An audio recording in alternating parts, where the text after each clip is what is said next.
All right, welcome to another edition, our third installment of the WCBL Game of the Week. This week's Game of the Week, there it is.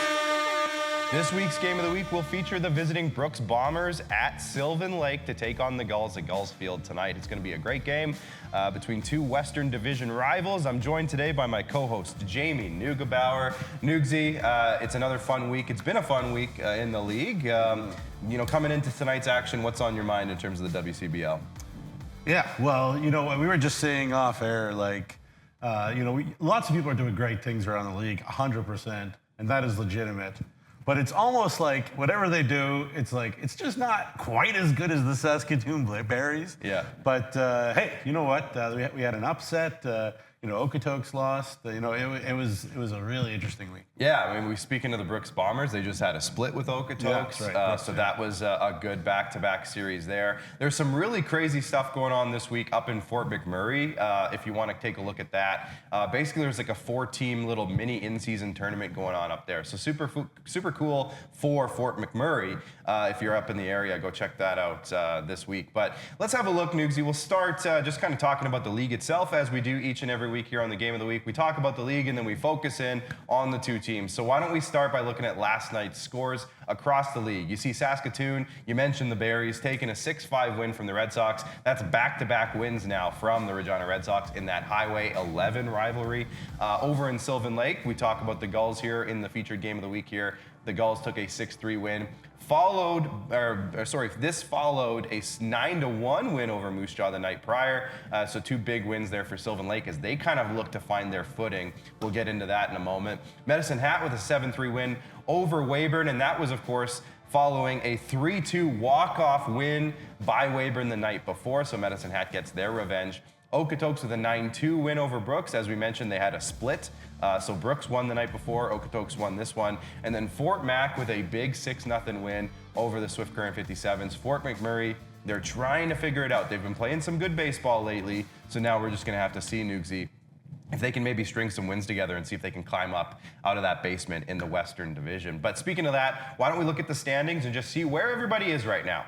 As you can see, in the West, it's basically a tie for first place between Lethbridge and Okotoks, and they play again this week, so that's going to be a big game for those two. Tonight, actually, those two teams play each other. Sylvan Lake with a 12-11 record, as I mentioned. They're kind of hovering around 500 right now. Haven't quite found that winning baseball that we're used to Sylvan Lake having. Obviously, they set a regular season record last year, 4 wins in the regular season, so they're trying to figure it out. Nugsy, last year, they lost 12 games total.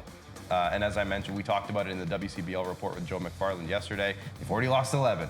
So it's weird times in Sylvan Lake. Yeah. Anything else, just looking at the West, Nugsy, stand out for you? You were talking about Fort Mac there, and, obviously that was a great win yesterday, against Swift Current.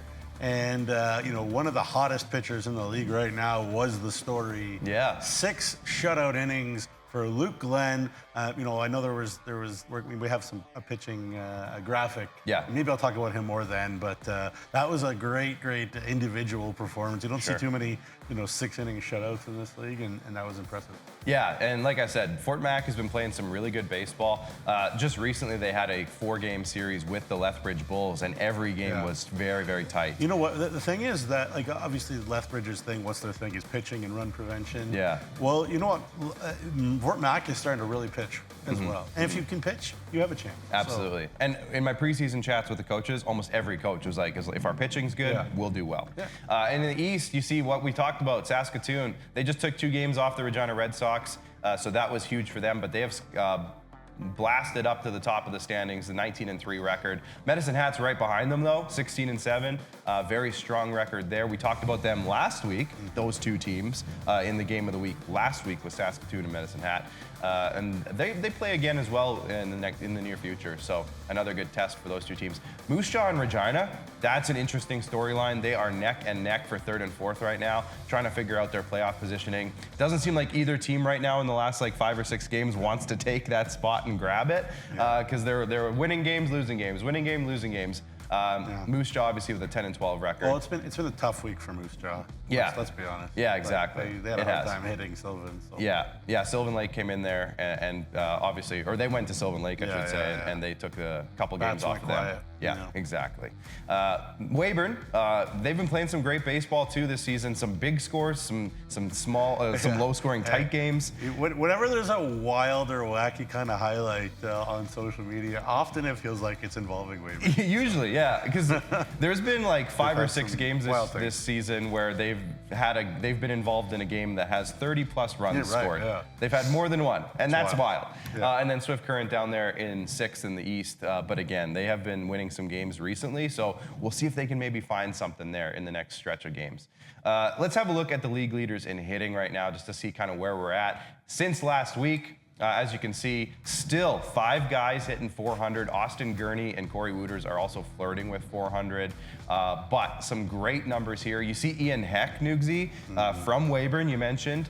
He has climbed up into the top 10 after he's been on a real hot tear lately. And he had that game-winning walk-off sac fly just a couple of nights ago. And Wilmer Henriquez from Swift Current. If we switch this over now, Nugsy, to the home run leaders, Swift Current has had some big hitters on their team this year, and Wilmer Henriquez is top of the list. Yeah, he's a kid from New Jersey, and you see him at the top of the power list. He does have a lot of great at bats. He's on a 12-game hitting streak. Only 1 game this year, just in general, did he not have a hit. He's only got 2 home runs his last 10 games. So he really started red hot, did Henriquez. But you know what? He does it in every kind of way. He doesn't walk. He didn't strike out too much. Like, he's just a really good all-around hitter, and that's what you like to see in a young hitter. It's not just close your eyes and swing as hard as you can and try to hit a dinger. He's up there because he has good at bats, and you see how many fewer at bats than Trevor Dale, who's obviously having a really good year too. But then all those guys kind of around him, maybe except for Makaris, who we can talk about a bit more later. Yeah, but Lake, those 2 guys have had a lot fewer at bats and still have those power numbers. Got to get some guys on base for those guys though, because you see high home runs, but not huge RBIs, so interesting. Yeah, and you look down the list at Benito Bonilla, obviously with 5 home runs and just 42 at bats, but only 9 RBIs. So right to your point there, right? A lot of solo shots. He is as free a swinger as there is in this league as Bonilla. Yeah, when we talked to Lou Pote a couple weeks ago, he's like, he's the kind of guy, if he hits 1, he's probably going to hit 2. It's just interesting, like the opposite of Roth, right? Yes. So it's interesting. It's a good pair. It's a good combo. It'd be a good pair, those 2. But some very good hitters, and we're going to see these numbers jump up, I'm sure, in the next week or 2 as well. As we move along here, we're going to take a look at the pitchers on the other side of the stats leaderboard. And Nugsy, there's a couple of things you want to talk about, but let's start with Luke Glenn, because you mentioned him earlier. What's going on with Luke Glenn? Yeah, I mean, 19 2/3 of an inning, only 2 walks. Yeah. I'm always talking about locating.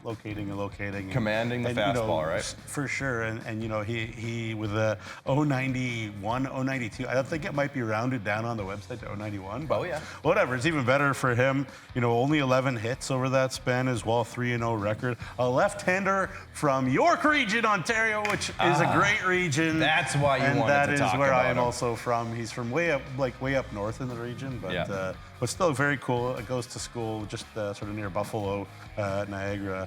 But he's a quality left-handed pitcher, and those are not the easiest thing in the world to find. But let's talk a little bit about the Lethbridge Bulls. What's going on in Lethbridge right certainly, they are top 5 in every category in pitching, and they are a tough team to hit against. Their run prevention in general, their fielding has been very good too. They've given up 164 hits. That's the least in the league as a staff. They've given up 85 runs, which is 3rd in the league as a staff.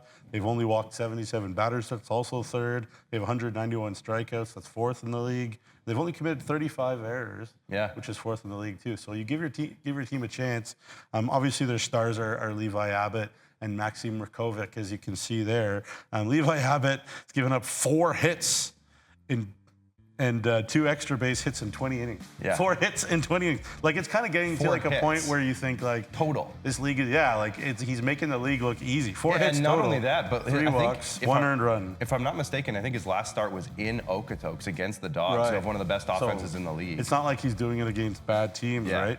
And only 2 extra base hits, as I said, in 20 innings. So he keeps them in. Mrakovic, 24 innings pitched, 7 runs. 19 hits, 19 Ks, 4-0 record as well. So whenever Mrkovic is on the bump, they seem to win. Yeah. So that's it too. And Brett Getz is one of the better relievers, Australian guy, 5 earned runs in 18.1 innings as well. So 21 strikeouts. Look, the Bulls, they're going to have to be patient, try to draw walks, get on base, because their pitching staff is as good as anybody in the league, including Saskatoon. Obviously, Saskatoon's the best pretty much in every area right now, statistically, but the Lethbridge Bulls, very impressive stuff so For far. sure. And there's no reason why we shouldn't believe that those are two of the top two or three teams in the league right now. As Saskatoon's in first, Lethbridge is technically in third, but they're tied for third with Okotoks. They can really pitch. It's just that Okotoks has played one extra game, and they happen to lose it, so that's why they're not technically tied, but they've had the same amount of wins. So, but Nugsy, as we kind of shift focus now, tonight is about the Brooks Bombers and the Sylvan Lake Gulls. So what's going on between these two teams, Nugsy? Because first of all, we've been talking about Sylvan Lake a lot this year. Again, they led the league in wins last year. Very heavy favorites this year coming into it, and they just haven't been able to find their winning consistency, let's say. I think that's been their biggest thing so far. Brooks, like I said, they've been playing some good ball lately, but they do sit out of a playoff spot at the moment, but that doesn't mean that can't change. What do you see between these two teams? Well, Brooks is really young. I think that's the first thing. And they played June 14th and 15th in Brooks. Sylvan Lake won both 9-3 and 9-7. The June 14th game, a 5-inning shutout effort from Matt McKenzie for Sylvan Lake, and he was brilliant on that occasion. And you know what? Talking about young, everybody's young. These are university baseball players. But you look at the Brooks lineup, it's like freshman. Yeah. Last night, a 9-2 loss, had an early lead, did Brooks, let it slip. Wyatt Ormond from California hit a home run, his third of the year. The bullpen did very well, though. And so that's big, right? Like, if you're going to go down early, you need guys to eat innings and not, be churned through your whole bullpen. Use those arms in 5 2/3 innings of one-run ball. So that's the positive for the Brooks Bandits, and Kai Hopful, his first multi-hit game of his career. So some positives for sure, despite a lopsided loss. Sylvan Lake, again, it hasn't been the year that we expected, that they expect. But they're coming on. Noah Bourgeois, the great performance yesterday. He's against, you're talking about, he's from Okotoks. A factory kind of a system they are there. Yeah. And he was really good. Shutout until the 7th inning for him. And just a big win against Moose Jaw. We talk about Moose Jaw's offense, but the Sylvan Lake pitching staff shut them down. So Sylvan Lake should come into this one very confident. Yeah, they should come in confident. You're right. Brooks coming off, again, a split with Okotoks, so I think their confidence levels, they're probably feeling pretty good about themselves right now as well, because even the loss was a pretty close one. It wasn't too bad. So, I mean, they're playing some good baseball right now, and these two teams come in tonight at Gulls Field, and it's going to be a good one. Why don't we focus a little bit on Brooks as a whole? We'll take a look at their hitters now. One guy that I really wanted to point out, Peyton Matthews. You mentioned how young their lineup is. He is a senior, and he's been in this league now. This is his second year in the league. He's hitting .371. He's usually in that 3-hole spot in their batting order. Wyatt Ormond, another really important player there. You see he leads the team in RBIs right now with a .321 average. And Ben Fischel, he's kind of their Connor Roth, so to speak. He's their leadoff hitter most nights. He has a .375 average, so he's getting on base for Ormond and Matthews to kind of clean him up. But Nugsy, what stands out when you see Brooks's hitters? Yeah, it's just, again, obviously they have that sort of one veteran guy, really, who just does a lot of damage for them. But I think it's also a team that as the year gets on, they'll get better and better. They have struck out a lot this year, but they're getting better. And it's what they have a young, talented team is they just, they need those games, those reps, to see this velocity and, the consistency of games to just keep getting better. And I think, Brooks, there was tons of positives, as I said, from yesterday. They've only scored 101 runs. Only Fort McMurray has fewer runs in the league. Yeah. But again, they are getting better. They're scrappy. They're no fun to beat. They're no fun to play against. So, that's something that you need from your young guys to start, having deeper counts and working it. And that's what these guys are starting to do. So, you know, it's a process, and they're in the midst of it. Yeah, for sure. Let's have a look at their pitchers now as well, just to kind of see who's coming on the other side. As you can see, they got some really good numbers. They have some a bit inflated, I would say, numbers as well. So it's a bit of a mix bag when it comes to the Brooks Bombers pitching staff, Nugsy. As of the moment that we're recording this, we're not quite sure who the starting pitcher will be tonight. We'll find that out for you if we can before the end of this recording here tonight. However, I'm assuming that you know, they have some guys that they're confident in, and I assume when we talk to Dylan DeBrouwer, hopefully today, who we're hoping to talk to in a little bit here, that he'll mention that a lot of these guys, he's got some confidence in them, and their numbers just don't quite reflect how he feels about them, I would assume, at this point in the season. Yeah, I mean, you see Heath Hachowski there having a very nice year, actually, and he is a big boy. Yeah. A big boy. 6'5", 250 pounds. Woo! Out of Red Deer. Can't teach size. Yeah, he's a big boy. And you know what? He is blowing it by guys. And what I always talk about fastball command, 13 Ks to only 3 walks. So he's certainly, you know, a guy that can, you know, get in there. And, you know, he won the game a couple days ago against Okotoks. You know, he started it and really, you know, had a great job. So, you know, I think he's a guy to certainly watch as he continue to grow. He's a junior too, so he's a bit older. Yeah. But you know, they have a few arms. They just need a few more to kind of follow suit. And maybe just a few good performances. Those numbers come down a little bit, and then all of a sudden we're not really talking about it. But Heath Hachkowski, Nugsy, as we kind of get closer and closer to mid-July, that's the All-Star game. That could be a name to watch from the Brooks Bombers. 6'5", 250. Yeah, a big boy hitting the mound at the All-Star game. I wouldn't doubt it. Try to keep the food in the fridge. Let's have a look. Try to keep it away from them. I dare you to try. Let's have a look at the Sylvan Lake Gulls now as we move on to their hitters. We'll kind of see who's leading the way for them. Cameron Diaz. No, not the bombshell actress from the 90s and 2000s. He's actually a pitcher. He only has the one at bat, but he's crushing it. But as you can see, our director Bryce is a big fan of the Sylvan Lake Gulls because Bryce Hampton and Bryce Turner are kind of up there leading the way right now. A guy who you see a lot coming up big is Jaden Flores. He's got a 281 average, but he's up there at team leading, I should say, in RBI. Simon Baker there as well.